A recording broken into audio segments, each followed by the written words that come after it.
Selamat pagi saudara-saudara. Selamat berjumpa kembali di dalam acara doa pagi online GKI Samanhudi. Sebelum kita membaca firman Tuhan pada pagi hari ini, mari bersama-sama kita berdoa. Tuhan, Gembala kami yang baik, terima kasih Bapa kalau pada malam hari Engkau memberikan kami waktu istirahat yang cukup. Dan juga pada pagi hari ini, Engkau memberikan kami kehidupan yang baru dan hari yang baru. Bapa, mengawali kehidupan pada hari ini, kami ingin membaca sebagian daripada firman-Mu. Tolonglah Tuhan, agar dengan perantaraan Roh Kudus, Engkau boleh memimpin dan menyertai kami, untuk kami boleh dapat membaca, mengerti, memahami, dan mampu menjalankan firman-Mu di dalam kehidupan kami setiap hari. Berbicaralah Tuhan, karena kami siap untuk mendengarnya. Dalam nama Tuhan Yesus Kristus kami berdoa. Amin. Pembacaan firman Tuhan terambil dari 1 Petrus 5 ayat 1-5. Mari kita baca bersama. Gembalakanlah kawanan domba Allah. Aku menasihatkan para penetua di antara kamu. Aku sebagai teman penetua dan saksi penderitaan Kristus, yang juga akan mendapat bagian dalam kemuliaan yang akan dinyatakan kelak. Gembalakanlah kawanan domba Allah yang ada padamu. Jangan dengan paksa, tetapi dengan sukarela sesuai dengan kehendak Allah. Dan jangan karena mau mencari keuntungan, tetapi dengan pengabdian diri. Janganlah kamu berbuat seolah-olah kamu mau memerintah atas mereka yang dipercayakan kepadamu. Tetapi hendaklah kamu menjadi teladan bagi kawanan domba itu. Maka kamu, apabila Gembala Agung datang, kamu akan menerima mahkota kemuliaan yang tidak dapat layu. Demikian jugalah kamu, hai orang-orang muda, tunduklah kepada orang-orang yang tua. Dan kamu semua, rendahkanlah dirimu seorang terhadap yang lain. Sebab Allah menentang orang yang congkak, tetapi mengasihani orang yang rendah hati. Sampai sedemikian jauh pembacaan firman Tuhan. Dan kita coba mendalaminya bersama-sama pada pagi ini. Dalam dunia kerja dikenal profesi headhunter. Ini adalah sebuah profesi untuk memburu kaum pekerja yang sangat berpengalaman. Ada headhunter yang mempunyai cara unik dalam mewawancarai pelamar. Mula-mula ia menciptakan suasana yang sesantai mungkin. Namun ketika pelamar sudah larut dalam kesantaian, maka ia akan bertanya, "Apa tujuan hidupmu?" Menurut pengalamannya, sebagian besar eksekutif yang diinterview akan tergagap dan mengalami kegagalan saat menjawab pertanyaan ini. Suatu hari ia harus mewawancarai seorang pelamar. Ia menjalankan metode ini seperti biasanya. "Apa tujuan hidup Anda?" tanyanya dengan santai. Sang eksekutif itu menjawab dengan tegas, "Tujuan hidup saya adalah memuliakan Tuhan." Sungguh, ini adalah merupakan jawaban yang jelas, tegas dan pasti di luar dugaan si penanya. Kita sebagai orang percaya baru saja merayakan Hari Raya Paskah sebagai hari raya kemenangan karena Yesus yang dikorbankan di atas kayu salib telah bangkit untuk menebus dosa kita. Pertanyaannya, apa yang harus kita lakukan dalam kehidupan kita bila Tuhan telah merelakan putranya yang tunggal untuk menebus dosa kita? Tentu, kita harus menjawab dengan jelas, tegas, dan pasti, seperti jawaban eksekutif di atas, yaitu memuliakan Tuhan. Ada banyak cara untuk memuliakan Tuhan, misalnya di gereja. Ada jabatan sebagai pendeta, penetua, diaken, bahkan berbagai badan pelayanan. Semua pelayanan ini adalah baik karena tujuannya sama, yaitu untuk memuliakan Tuhan. Dari bacaan hari ini, Rasul Petrus memberikan nasihat kepada orang yang melayani sebagai penetua. Paling tidak ada 3 nasihat yang disampaikan oleh Rasul Petrus dari bacaan kita. Yang pertama adalah, gembalakanlah domba Allah dan jangan melakukannya dengan terpaksa. Yang kedua, jangan mencari keuntungan pribadi. Yang ketiga, menjadi teladan dan jangan bersikap bosi. Sebagaimana tertulis dalam ayat 2, gembalakanlah kawanan domba Allah yang ada padamu, jangan dengan paksa, tetapi dengan sukarela sesuai dengan kehendak Allah. Setiap penetua dapat melakukan panggilannya dengan sukacita dan merasa tidak terpaksa.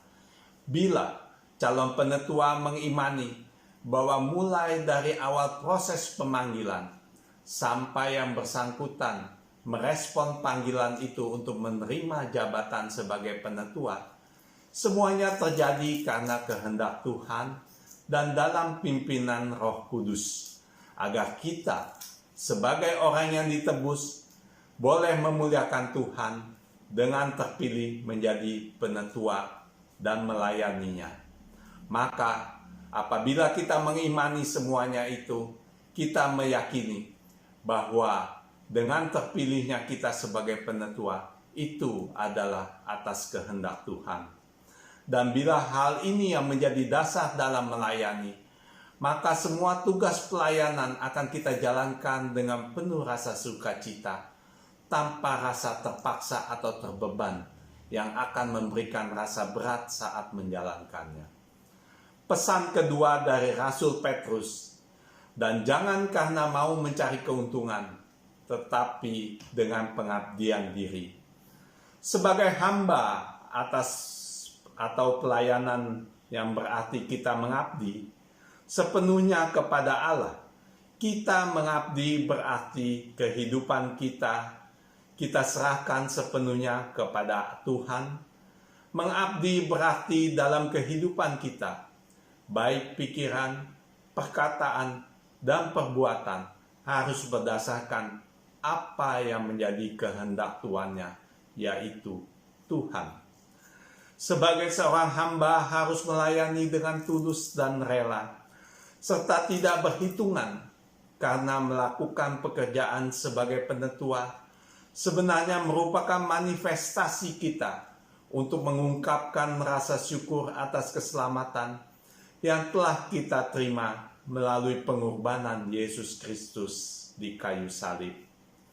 Bahkan lebih keras lagi Rasul Petrus menegaskan, jangan pernah memanfaatkan jabatan sebagai penetua dalam melayani untuk mencari keuntungan diri sendiri, baik itu keuntungan finansial, ketenaran, atau apapun. Karena pelayanan adalah merupakan semata-mata pengabdian kepada Tuhan. Yang ketiga, harus menjadi teladan dan jangan bosi.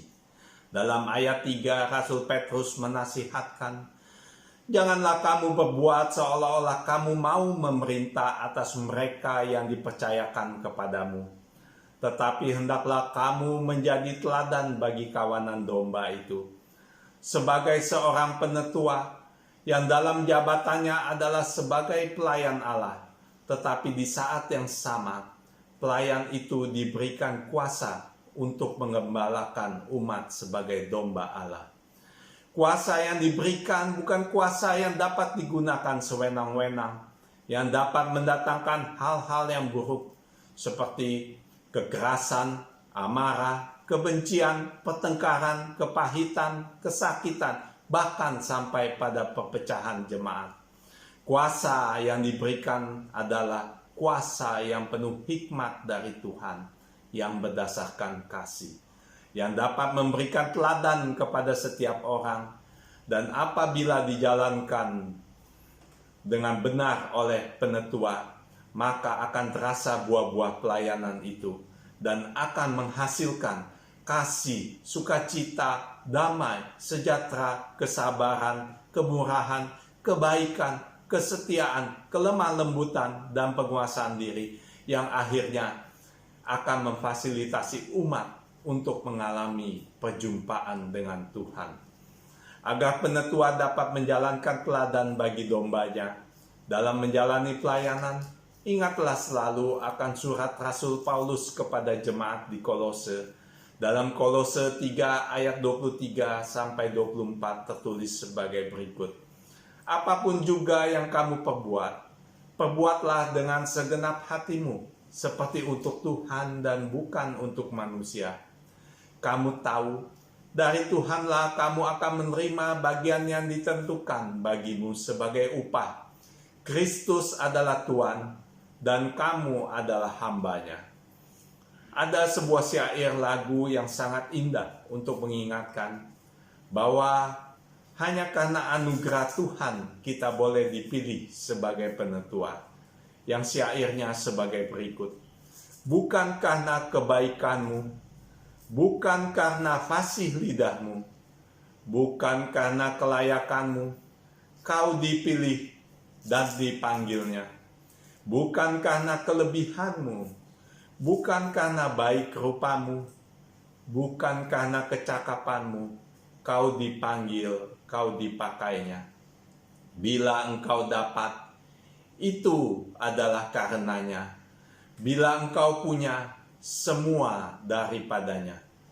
Semua hanya anugerahnya, diberikan pada kita. Semua anugerahnya bagi kita, bila engkau dipakainya. Pelayanan adalah anugerah Tuhan. Kita beroleh pemberian darinya berupa kesempatan untuk menjadi rekan sekerjanya. Maka dalam setiap ladang pelayanan, kita selayaknya melayani dengan sukacita sebagai pengabdian kita kepada Tuhan melalui sesama kita, serta menjadi teladan bagi orang yang kita layani. Amin. Mari kita berdoa. Tuhan, terima kasih atas firman yang boleh Engkau sampaikan. Dan kami boleh bersyukur Tuhan, kalau Engkau boleh memakai kami untuk menjadi hamba-Mu, untuk menjadi rekan sekerja-Mu di dalam bidang pelayanan apapun.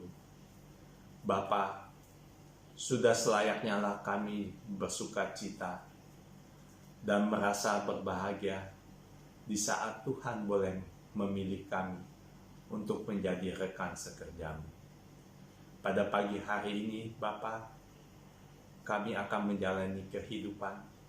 Kiranya Tuhan yang memimpin dan menolong kami untuk menjalani kehidupan di dalam penyertaan-Mu, dan juga kami boleh dapat memuliakan Tuhan. Kami juga ingin mendoakan Bapa untuk seluruh dunia pada saat ini terserang wabah virus corona COVID-19.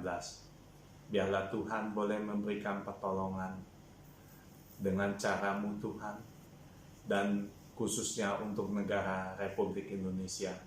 Kiranya Tuhan boleh menolong Bapak Jokowi beserta aparat pemerintahnya untuk boleh dapat memberikan kebijakan-kebijakan yang boleh dapat bermanfaat untuk memutus mata rantai corona.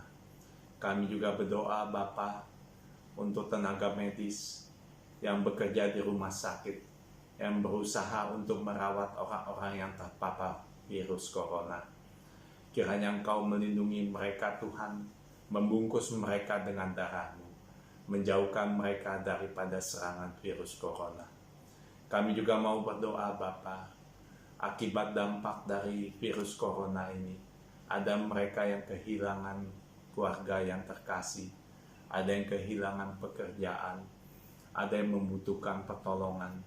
Kiranya Tuhan boleh memakai setiap orang untuk boleh dapat mengulurkan tangannya, untuk boleh memberikan penghiburan, kekuatan, dan pertolongan berupa materi bagi mereka yang membutuhkan. Terima kasih Bapa. Pada akhirnya kami mau menyerahkan seluruh kehidupan kami sepanjang hari ini di dalam kasih, pimpinan, dan penyertaan.